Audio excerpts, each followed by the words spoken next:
Good morning dear students. बच्चों, आज हम कैपेसिटर से रिलेटेड कुछ क्वेश्चंस यहाँ पर करेंगे।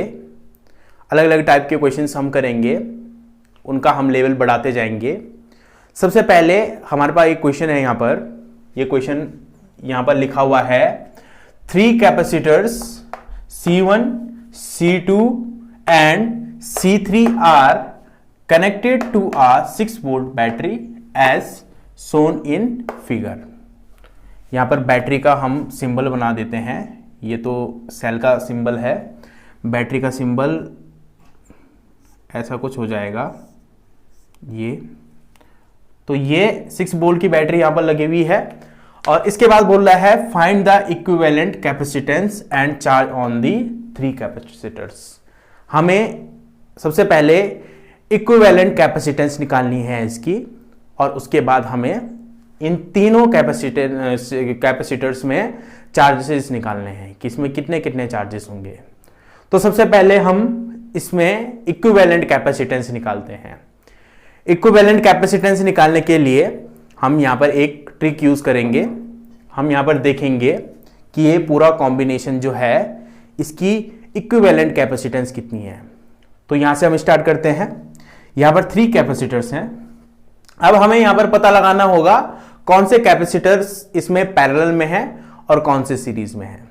मैं आपको एक सबसे अच्छी ट्रिक बता देता हूं इसको सॉल्व करने की, कि सीरीज में हम कैसे इसको देखेंगे कि सीरीज में कौन से कैपेसिटर्स होंगे और पैरेलल में कौन से होंगे। तो ये ट्रिक यहां पर आप समझ सकते हो। जैसे सपोज दैट हम यहां पर खड़े हैं, इसके बाद हमने चलना शुरू किया, ठीक है। हम यहां पर पहुंचे, ठीक। अब यहां पर हम पहुंचे इस पॉइंट पे, तो यहां पर हमारे पास 2 रास्ते हैं जाने के, या तो हम इधर को जाएं या तो हम नीचे को जाएं। तो जो हमारे रास्ते के बीच पड़े, जैसे हमारा C1 है, तो जितने भी होगा, अगर सपोज दैट यहां पर कोई दूसरा कैपेसिटर होता तो वो भी हमारे बीच में रास्ते में पड़ता, तो ये दोनों के दोनों कैपेसिटर जो होंगे वो सीरीज में होंगे। अब इसके बाद जब हम यहां पर गए तो यहां पर हमारे पास 2 रास्ते हैं, या तो हम इसमें जाएं या तो हम इसमें जाएं। तो जब ऐसी कंडीशन बनेगी तो ये कैपेसिटर जो होंगे वो पैरेलल में होंगे, ठीक है। तो सबसे पहले हम इसकी इक्विवेलेंट कैपेसिटेंस निकालते हैं, ठीक। तो इसमें हम लिखते हैं C2 एंड C3। यहां पर जो C2 है और C3 है, ये दोनों के दोनों पैरेलल में हैं, आर इन पैरेलल। ये दोनों के दोनों पैरेलल में हो जाएंगे तो इसकी इक्विवेलेंट कैपेसिटेंस कितनी होगी। इसके लिए हमारे पास फॉर्मूला था, जब हमने पैरेलल में कनेक्ट किया था कैपेसिटर्स को, तो हमने उसके लिए फॉर्मूला निकाला था इक्विवेलेंट कैपेसिटेंस के लिए। वो कितना था, C = C1 + C2 + ... Cn। यहां पर 2 कैपेसिटर्स हैं तो उसके लिए हो जाएगा C डैश से इसको रिप्रेजेंट कर देते हैं। C डैश इक्वल टू हो जाएगा हमारा C2 + C3। C2 की वैल्यू है हमारे पास 5 माइक्रोफैरेड प्लस C3 की वैल्यू है हमारे पास 5 माइक्रोफैरेड। तो 5 और 5 ये हो गए हमारे 10 माइक्रोफैरेड। ओके, अब इनका जो इक्विवेलेंट कैपेसिटेंस है C2 और C3 का, वो आ गया 10। अब जब हम 10 को यहां पर कनेक्ट करेंगे तो 10 और 10 अब दोनों के दोनों जो होंगे ये सीरीज में आ जाएंगे, ठीक है। तो हमारे पास आ जाएगा। इसके बाद हम यहां पर लिख देते हैं C1 and C dash are in series. ये सीरीज में हो जाएंगे तो इसकी इक्विवेलेंट कैपेसिटेंस आ जाएगी 1/C = 1/10 + 1/10। तो यहां पर हमारी C की वैल्यू आ गई सीधे सीधे। इसको जब हम सॉल्व करेंगे तो यह आ जाएगा 2/10। अब C की वैल्यू जब हम निकालेंगे तो C हो जाएगा 10/2, यानी कि ये हो जाएगा 5 माइक्रोफैरेड। ओके, तो फर्स्ट पार्ट हमारा यहां पर सॉल्व हो गया, इक्विवेलेंट कैपेसिटेंस। इतना ये सॉल्व हो गया, ठीक है। अब सेकंड पार्ट में बोल रहा है कि चार्ज निकालो, इसमें चार्ज कितने होंगे। तो चार्ज निकालने के लिए हमारे पास फॉर्मूला था कि Q जो होता है वो होता है C इंटू V। C की वैल्यू हमारे पास कितनी है, C की वैल्यू आ गई हमारे पास यहां से 5 माइक्रोफैरेड इंटू V है हमारे पास 6, तो 6 इंटू 5 ये हो जाएगा 30। ये माइक्रोफैरेड में था तो चार्ज आ जाएगा हमारा 30 माइक्रोकूलम। ओके, तो ये जो चार्ज होगा, ये चार्ज 30 माइक्रोकूलम हमने पढ़ा था जब हमने सीरीज और पैरेलल वाले सर्किट को सॉल्व किया, हमने इक्विवेलेंट कैपेसिटेंस निकाली। तो हमने वहां पर एक पॉइंट पढ़ा कि सीरीज में जो चार्ज होता है वो सेम होता है और पैरेलल में वो डिवाइड हो जाता है। तो सीरीज में कौन सा पड़ा, ये वाला पड़ा, तो इसमें चार्ज होगा C1 वाले में 30 माइक्रोकूलम और C2 और C3 वाले में ये डिवाइड हो जाएगा 30 माइक्रोकूलम, यानी कि यहां पर हो जाएगा हमारा 15 माइक्रोकूलम और यहां पर भी हो जाएगा हमारा 15 माइक्रोकूलम।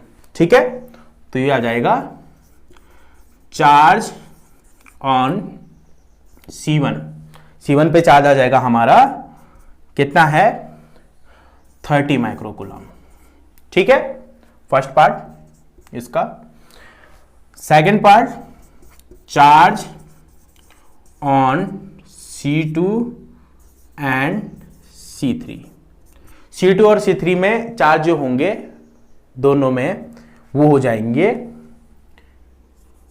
15 माइक्रोकूलम, यानी कि 15 माइक्रोकूलम C2 वाले में और 15 माइक्रोकूलम C3 वाले में। तो ये क्वेश्चन हमारा सॉल्व हो गया। डियर स्टूडेंट्स, इसके बाद हम क्वेश्चन का लेवल बढ़ाते हैं। तो क्वेश्चन हमारे पास सेकंड लेवल का क्वेश्चन आ गया। एक क्वेश्चन है हमारे पास, find the equivalent capacitance between A and B. A और बी के बीच हमें इक्विवेलेंट कैपेसिटेंस निकालनी है। ठीक है, इससे पहले वाले क्वेश्चन में हमने डिस्कस किया कि इक्विवेलेंट कैपेसिटेंस हम कैसे निकालेंगे। वहां पर डायग्राम था हमारा, उसके हिसाब से हमने उसकी इक्विवेलेंट कैपेसिटेंस निकाली और फिर उसके बाद उसमें हमें चार्ज निकालना था। इस क्वेश्चन में हमें सिर्फ इक्विवेलेंट कैपेसिटेंस निकालनी है। ठीक है, तो इसके लिए भी वैसी ट्रिक जैसे हमने यहां से चलना शुरू किया। ठीक है, इस पॉइंट से चले हम। ठीक, तो जो जो रास्ते में आए वो सीरीज में और जो नहीं आएंगे वो पैरेलल में, यानी कि जहां पर डाइवर्ट हो जाएंगे, दो रास्ते जहां पर आ जाएंगे। ठीक है, तो ये सीरीज में आ गया। ठीक, अब यहां पर हम पहुंचे, यहां पर पहुंचने के बाद हमारे पास दो रास्ते हैं चलने के, या तो हम नीचे को जाएं या तो हम आगे को जाएं और बी पॉइंट में पहुंच जाएं। ठीक, तो ये जो है ये सीरीज में आ जाएगा और ये सब के सब जो है ये इसके पैरेलल में है बी। ठीक है, तो यहां से हम चले। ठीक, यहां से इसको सॉल्व करते हैं। तो यहां से हम चले 60 आया, फिर उसके बाद यहां गए, फिर 60 आया, फिर यहां पर 60 आया और बी पॉइंट में पहुंचे हम। तो ये तीनों के तीनों कैपेसिटर जो है ये रास्ते में पड़ने हैं, तो ये तीनों के तीनों हो जाएंगे सीरीज में कनेक्ट। ठीक है, तो इसको डायग्राम से सॉल्व करते हैं।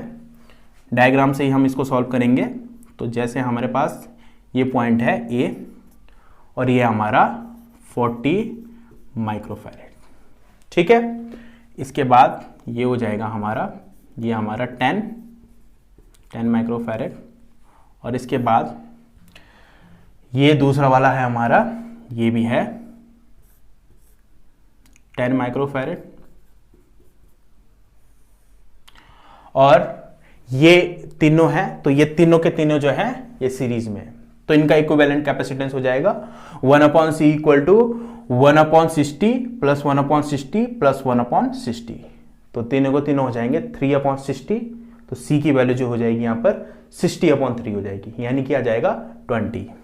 तो इसका इक्विवेलेंट कैपेसिटेंस लिख देते हैं यहाँ पर, डायग्राम से इसको समझा देते हैं। तो यहाँ पर ये आ गया, ये है 20 माइक्रोफैरेड।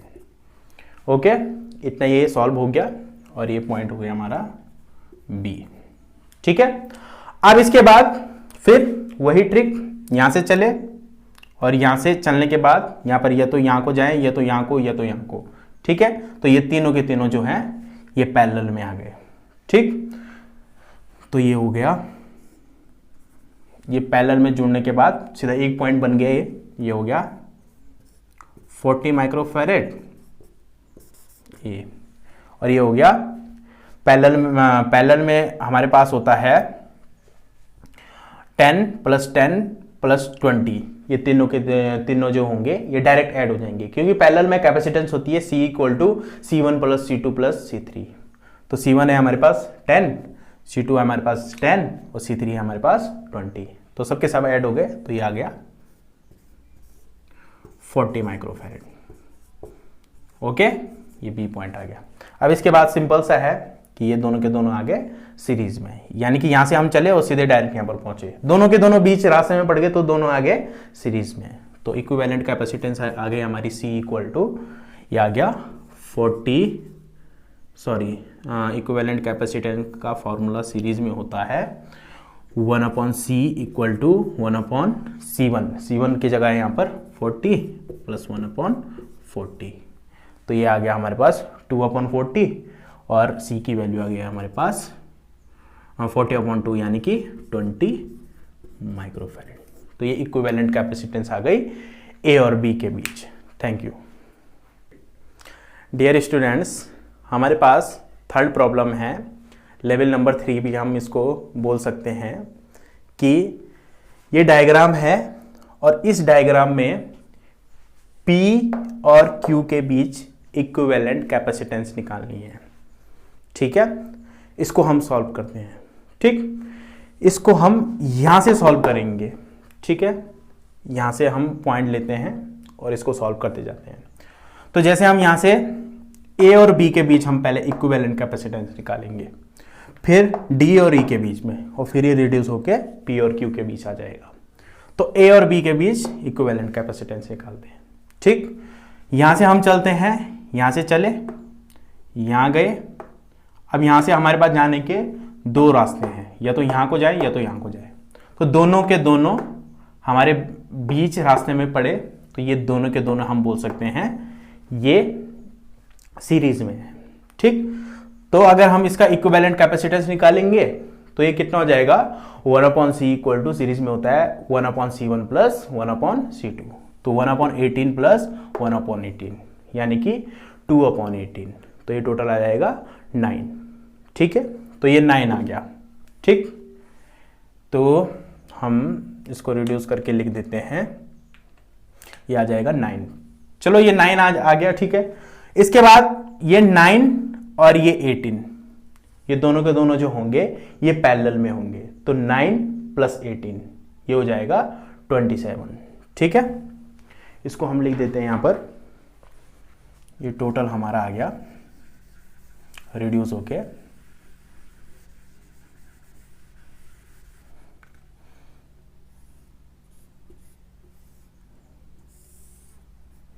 27 माइक्रोफैरेड।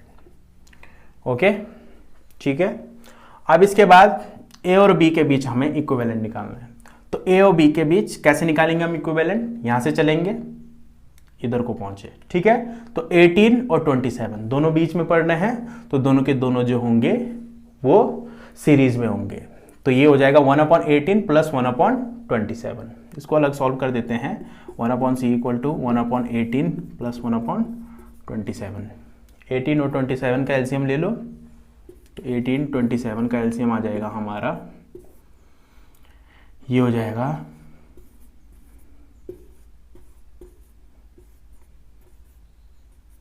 54।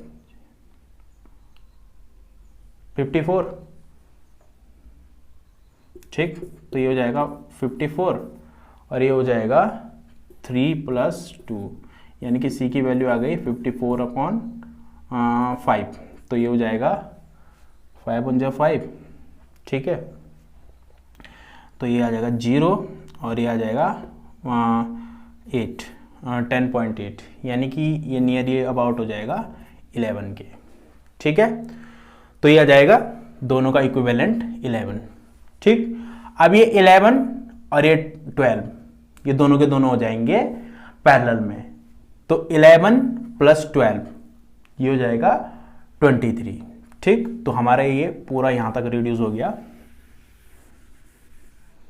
ये आ गया हमारा 23 माइक्रोफैरेड। ठीक है, अब इसको भी सॉल्व करने के लिए वही करेंगे जैसे हमने इससे पहले किया। यहां से हम चले, ठीक, तो यहां से 18 और 23 दोनों बीच में पड़ेंगे। ठीक है, तो ये दोनों के दोनों जो होंगे वो आ जाएंगे सीरीज में। अब इसका हम अगर इक्विवेलेंट निकालना चाहें, इसको भी हम अलग सॉल्व कर देते हैं, तो इक्विवेलेंट आ जाएगा इसका 1/c इक्वल टू 18 और 23, ये सीरीज में है, 1/18 प्लस 1/23। ठीक है, तो ये हो जाएगा 1/c इक्वल टू, इसका एलसीएम आ जाएगा 18 इंटू 23, इसको हम अलग कर देते हैं, तो ये हो जाएगा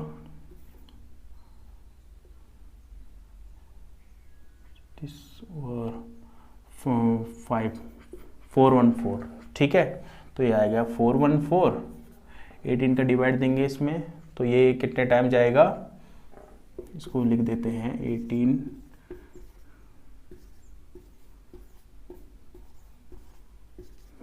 तो ये 23 प्लस 18 इतना आ गया, तो ये आ जाएगा 1/c इक्वल टू 23 प्लस 18 41/414, यानी कि c की वैल्यू आ गई 414/41। तो इसको हम डिवाइड करेंगे तो ये आ जाएगा 10 पॉइंट समथिंग आ जाएगा ये, तो हम इसको नियरली 10 ही ले लेते हैं। ठीक है, 10.09 के समथिंग ये आएगा, तो 10 ही हम इसको अप्रोक्स ले लेते हैं। ठीक है, तो इसका और इसका इक्विवेलेंट आ गया 10।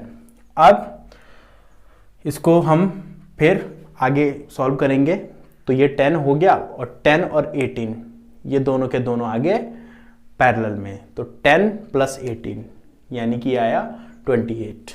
ठीक है,